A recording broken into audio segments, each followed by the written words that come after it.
তাবলিগ জামাত সম্পর্কে আমরা কে না জানি। তাবলিগের মূল মন্ত্র হলো আমরা নিজেরা দিন শিখব এবং অন্যদেরও দাওয়াত দেব। 1927 সালে মাওলানা ইলিয়াস কান্দলভি রহমতুল্লাহ আলাইহে তৎকালীন ব্রিটিশ ভারতে এই আন্দোলনের সূচনা করেন। ব্যক্তিজীবন থেকে সমাজ, রাষ্ট্র ও বৈশ্বিক পর্যায়ে ইসলামের সুমহান আদর্শ ছড়িয়ে দিতে তাবলিগের ভূমিকা অপরিসীম। কিন্তু 2017 সাল থেকে তাবলিগের ভিতরে শুরু হয় দ্বন্দ্ব। সে দ্বন্দ্বে তাবলিগ জামাত ভাগ হয়ে যায়। কি ছিল সেই দ্বন্দ্ব আর কিভাবে এর সমাধান? চলুন এক নজরে জেনে নেই। তাবলিগ অর্থ প্রচার বা প্রসার। আমেরিকার পিউ রিসার্চ সেন্টারের তথ্য মতে বর্তমানে বিশ্বের 150টিরও বেশি দেশে তাবলিগ জামাতের প্রায় 8 কোটি অনুসারী রয়েছেন, যারা আত্মশুদ্ধির মাধ্যমে ইসলামের সুমহান আদর্শকে ছড়িয়ে দিচ্ছেন বিশ্বের আনাচে কানাচে।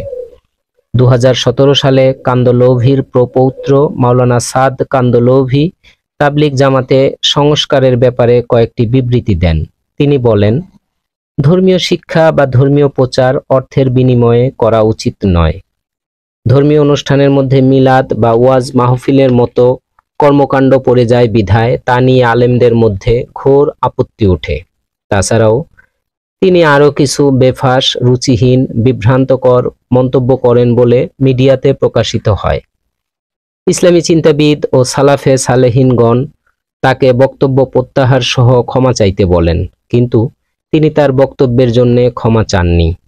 সাদ কান্দলভির বক্তব্যের পরেই তাবলিগ জামাত মাওলানা সাদ ও মাওলানা জুবায়ের পন্থী এই দুই গ্রুপে ভাগ হয়ে যায়। বর্তমানে বিভক্ত তাবলিগ নিয়েই দুপক্ষ বিভিন্ন দেশে তাদের কার্যক্রম চালিয়ে যাচ্ছে।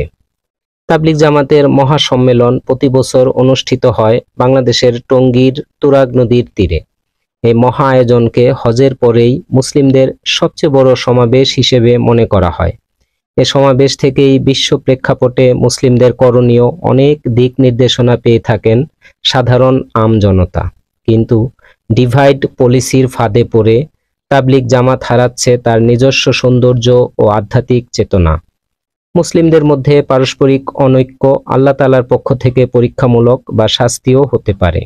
এ প্রসঙ্গে সূরা আনআমের 65 নম্বর আয়াতে আছে, তোমাদের ঊর্ধ্ব দেশ অথবা পদতল হতে শাস্তি প্রেরণ করতে, তোমাদেরকে বিভিন্ন দলে বিভক্ত করতে এবং এক দলকে অপর দলের নিপীড়নের আস্বাদ গ্রহণ করাতে আল্লাহ তাআলাই সক্ষম। মুসলিমদের পারস্পরিক অনৈক্যের বিষয়ে নবীর বাণী হলো, যখনই মুসলিমদের কোনো বিষয়ে মতভেদ বা বিরোধ দেখা দিবে, তখনই মুসলিমরা যেন আল্লাহ ও তার রাসূলের দিকে ফিরে যায়। আল্লাহ এক, কুরআন এক, ধর্ম এক, তবে তাবলিগ কেন দুই ভাগে বিভক্ত হবে? তাবলিগের দাওয়াতের পদ্ধতি খুবই সহজ, অসাম্প্রদায়িক, অরাজনৈতিক ও প্রাঞ্জল। তাই সকলের কামনা এই যে তাবলিগ জামাতের বর্তমান নেতৃবৃন্দ নিজেদের মধ্যে বোঝাপড়ার মাধ্যমে সমস্ত বিতর্ক অবসান করে এক হয়ে যাবেন এবং তাবলিগের শিক্ষা ও আদর্শকে সারা বিশ্বের দুয়ারে দুয়ারে পৌঁছে দেবেন। ভালো থাকবেন সবাই। আল্লাহ হাফেজ।